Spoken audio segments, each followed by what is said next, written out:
ನಮಸ್ತೆ ಕರ್ನಾಟಕ, ನಾನು ಪೂರ್ಣಿಮಾ ಗುರುಮೂರ್ತಿ. ಬನ್ನಿ ಇವತ್ತು ಒಂದು ಮಿನಿ ವ್ಲಾಗ್ನ ಮಾಡಿದ್ದೀನಿ. ಈ ಮಿನಿ ವ್ಲಾಗ್ನ ವಿಶೇಷತೆ ಏನಂತ ಅಂದರೆ, ನಮ್ಮೂರಲ್ಲಿ ಇವತ್ತು ನಾಗರಹಬ್ಬ ಇದೆ.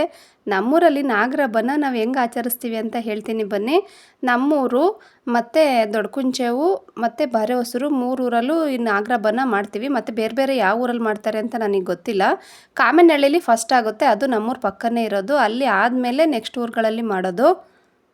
ಷಷ್ಠಿ ಆದಮೇಲೆ ಈ ಹಬ್ಬನ ನಮ್ಮೂರುಗಳಲ್ಲಿ ನಾವು ಮಾಡ್ತೀವಿ. ನೋಡಿ, ಇದೇ ಹುತ್ತ, ಅದು ಈ ಹುತ್ತಕ್ಕೆ ತನಿ ಎರೆಯೋದು ನಾವು. ಇಲ್ಲೇ ಅಡುಗೆನ ಮಾಡಿ, ಅಂದರೆ ಕೆಲವರು ನಡ್ಸ್ಕೊ ಬಂದಿದ್ದಂಗೆ, ಇನ್ನು ಕೆಲವರು ಮನೆಯಿಂದನೇ ಮಾಡಿ ತಂದು ಇಲ್ಲಿ ಎಡೆ ಇಕ್ಬಿಟ್ಟು ಹೋಗ್ತಾರೆ. ಈ ಹಬ್ಬದ ವಿಶೇಷತೆ ಏನಂತಂದರೆ, ತುಂಬ ನಿಷ್ಠೆಯಲ್ಲಿ ಮಾಡಬೇಕು ಈ ಹಬ್ಬನ. ಈ ಹಬ್ಬಕ್ಕೆ ಮುಟ್ತೋಟ ಆಗಂಗಿಲ್ಲ.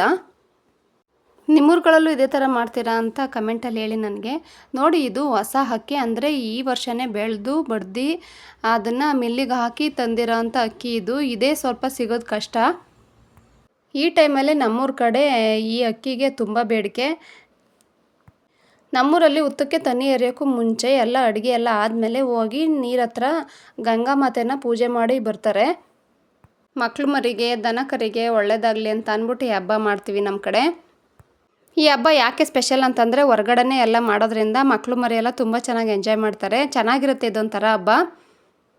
ಈ ಹಬ್ಬನ ಒಬ್ಬೊಬ್ಬರು 4-5 ಜನ, ಅಂದರೆ ಅವ್ರವ್ರ ಫ್ಯಾಮಿಲಿ, ಅವ್ರವ್ರ ಮಂತಂದರು ಅಂತ ಇರ್ತಾರಲ್ಲ, ಅವರೆಲ್ಲ ಒಟ್ಟಿಗೆ ಸೇರಿ 3-4 ಜನ ಒಟ್ಟೊಟ್ಟಿಗೆ ಮಾಡ್ತಾರೆ.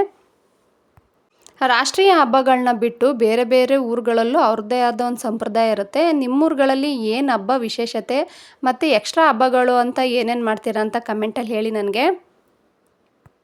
ತನಿ ಎರಿಬೇಕು ಅಂತ ಚಿಗಣಿ ತಂಬಿಟ್ಟು ಮತ್ತು ಹಣ್ಣನ್ನು ಇಟ್ಟು, ಕಾಯಿ ಹೊಡೆಯಲ್ಲ, ಹಣ್ಣನ್ನು ಇಟ್ಟು ಪೂಜೆ ಮಾಡ್ತೀವಿ ನಾವು. ಇವು ಮೊದಲಿಂದನೂ ಹಂಗೆ ನಡ್ಕೊ ಬಂದಿರೋದು. ಕಾಯಿನ ಹೊಡೆಯಲ್ಲ ಇಲ್ಲಿ.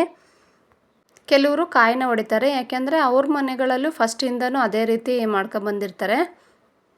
ನಮ್ಮ ಆಕಾಶು ಈ ಹಬ್ಬಕ್ಕೆ ಬರಬೇಕು ಅಂತಲೇ ಬಂದಿದ್ದ. ತುಂಬ ಇಷ್ಟ ಈ ಹಬ್ಬ ಅವನಿಗೆ.